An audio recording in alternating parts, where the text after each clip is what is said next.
Now listen and answer questions 16 to 20. Now I'll very quickly outline current plans for some of the town's facilities, before asking for your comments.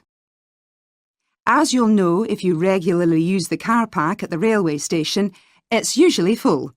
The railway company applied for permission to replace it with a multi-storey car park, but that was refused. Instead, the company has bought some adjoining land, and this will be used to increase the number of parking spaces.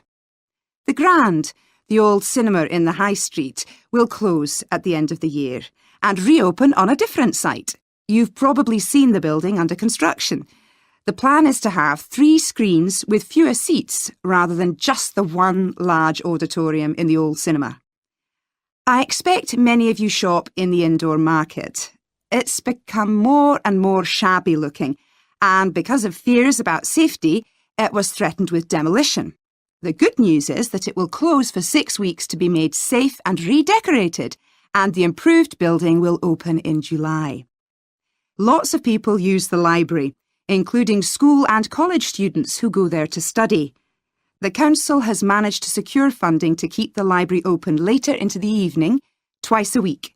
We would like to enlarge the building in the not-too-distant future, but this is by no means definite. There's no limit on access to the nature reserve on the edge of town, and this will continue to be the case. What will change, though, is that the council will no longer be in charge of the area.